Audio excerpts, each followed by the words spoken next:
हमारे साथ मनीष लगातार बने हुए, इस पर हमारे जो एक्सपर्ट्स हैं उनसे और डिटेल में बात करेंगे।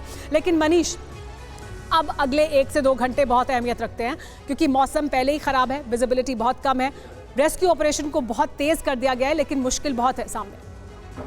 जी हाँ, बिल्कुल। देखिए, इसके बावजूद कि ईरान में उनके राष्ट्रपति और विदेश मंत्री की सलामती के लिए दुआएं मांगी जा रही है, लेकिन जो खबर हम देने जा रहे हैं वो बहुत अच्छी नहीं है, क्योंकि 40 टीमें भले ही रवाना कर दी गई हों, अभी तक हादसे के इतनी देर बाद तक राष्ट्रपति और विदेश मंत्री से कोई कांटेक्ट नहीं हो पाया है। उनके टीम के किसी भी मेंबर से कोई कांटेक्ट नहीं हो पाया है। वैसी स्थिति में अभी तक जहां एग्जैक्ट ये क्रैश हुआ है वहां तक रेस्क्यू टीम नहीं पहुंच पाई है। जिस जगह पर यह घटना घटी है, जिस जगह पर यह हेलीकॉप्टर क्रैश हुआ है, जिस जगह पर राष्ट्रपति और विदेश मंत्री के होने की एक संभावना जताई जा रही है, वहां तक रेस्क्यू टीम नहीं पहुंच पाया है, जबकि हेलीकॉप्टर के क्रैश हुए कई घंटे बीत चुके हैं। और सबसे बढ़कर बात यह है कि इससे देखते हुए ईरान के उपराष्ट्रपति और ईरान के सरकार के सीनियर मंत्री, ये तमाम लोग अब तबरीज की तरफ रवाना हो रहे हैं। तो जो इंफॉर्मेशन ग्राउंड से आ रही है, और मैं आपको बताऊं कि ईरान के जो एक स्थानीय रिपोर्टर जो कि उस आसपास के इलाके में है, घटनास्थल में, उन्होंने भी इस बात की पुष्टि की है कि सर्च ऑपरेशन में जो दिक्कतें आ रही है उसकी वजह से सर्च ऑपरेशन स्लो हो गया है। तो जिस बात को लगातार हम लोग कह रहे थे कि मुश्किल टेरेन है, डिफिकल्ट इलाका है, सर्च ऑपरेशन में वहां तक हेलीकॉप्टर के जरिए, गाड़ी के जरिए पहुंचना मुश्किल है, और ऐसे में सब पैदल वहां तक पहुंचना चाह रहे हैं, उस जगह पर जाना चाह रहे हैं जहां पर हेलीकॉप्टर क्रैश हुआ हो। लेकिन इतने घंटे बीत जाने के बावजूद तमाम रीजन की वजह से राष्ट्रपति और विदेश मंत्री कहां है किसी को नहीं पता है, ना फोन, ना जीपीएस, ना सैटेलाइट। मनीष, देखिए कई तरह के सवाल भी हैं इस वक्त जो उठ रहे हैं। जी द्विवेदी जी हमारे साथ मौजूद है। सर, शाम के समय उड़ान भरी हेलीकॉप्टर ने, ख़राब मौसम था, समय आऊँगी आपके पास क्योंकि कई सवाल हैं जिनके हम सबको लगता है कि जवाब मिलने चाहिए। एक बड़ी खबर, रईसी की टीम से भी संपर्क नहीं हो पा रहा है।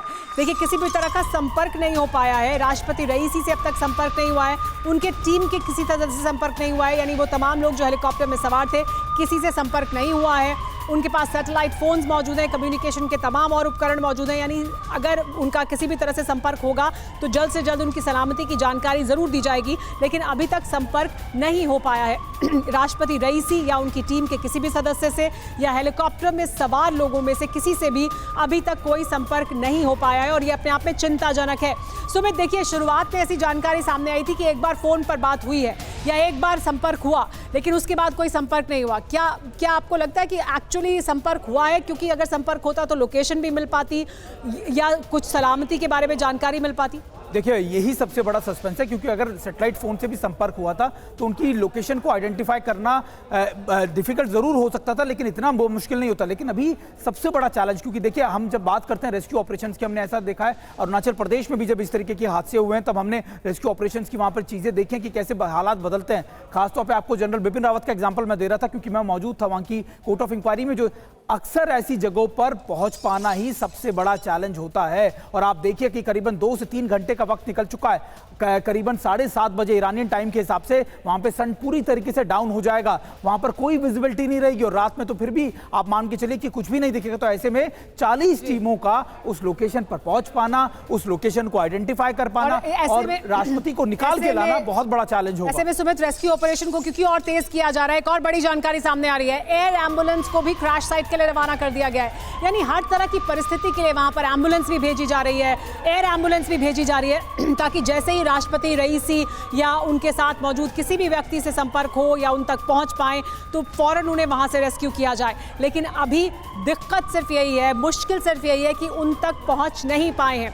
ईरान के चिकित्सा मंत्री ने इसकी जानकारी दी कि हमने एक एयर एम्बुलेंस भी रवाना कर दी है। घने कोहरे की वजह से रेस्क्यू में मुश्किल आ रही है, ऑपरेशन जारी रख पाना मुश्किल हो रहा है। देखिए, शाम का समय होता जा रहा है, यानी समय बहुत क्रूशियल है इस वक्त। ये बहुत छोटी विंडो है जिसमें इस ऑपरेशन को तेजी से आगे बढ़ाना है। मनीष हमारे साथ मौजूद है। मनीष, एयर एम्बुलेंस भी भेजी गई है, यानी हर तरह की एहतियात बरती जा रही है कि जल्द से जल्द अगर जैसे ही उन तक पहुंचेंगे तो किसी भी तरह से उन्हें वापस राजधानी तेहरान लाया जाए या नियरेस्ट लोकेशन पर ले जाया जाए।